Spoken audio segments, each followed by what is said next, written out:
Hi, I'm Heather Bergnetti for eHow.com.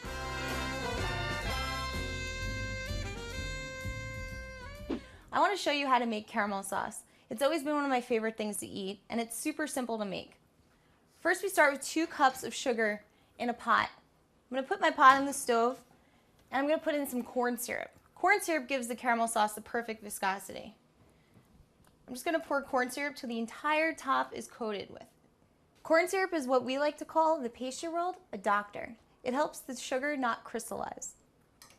I'm now going to turn my heat on to a medium-high temperature. So I'm going to stir the corn syrup into the sugar and wait for the sugar to burn. Make sure the sides of the pot are always clean and everything's sort of central in the middle. So as I make my caramel sauces, I continually stir it to make sure that I'm getting all the lumps out. It's very important that you continually stir it. Now if you see the side of the pot, it starts to bubble a little bit, that's completely normal. Just keep letting it go. Pretty soon it'll turn a nice soft amber color. The darker you bring your caramel in color, the more bitter it will be. So it all goes on your liking of caramels. If you like a super robust bitter caramel, take it really dark. If you like a caramel a little bit lighter and a little more user-friendly, as I like to call it, then you can go super light. Okay, so now that I'm very dark in color here, because I like a darker caramel, I'm going to do what we call deglazing. Very slowly add in a little bit of the cream. I have a 1/4 cup of cream here. And see how I stir it? Be very careful because it can be extremely hot and I don't want anybody to get burned. So I do this with the flame off.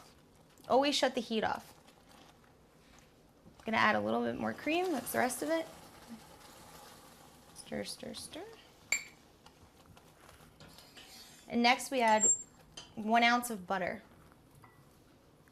1 ounce of butter is equal to 1 tablespoon of butter.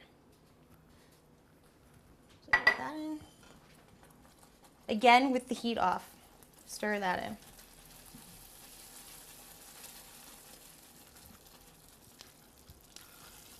Beautiful. And then I like salt in my caramels all the time, so I just add a quick pinch of salt.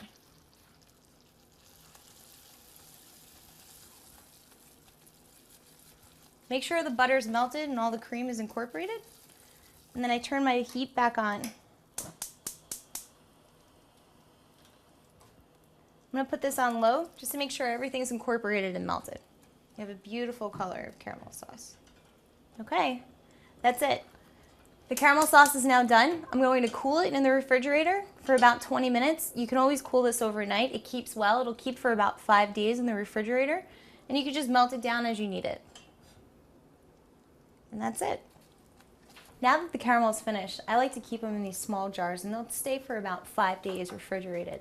You can melt it down as it goes. My favorite way to serve it is over some ice cream. We'll just drizzle it over the top like so. We'll swirl it around. I'm Heather Bergnetti for eHow.com, and this is caramel sauce you can use as a topping for your favorite ice cream.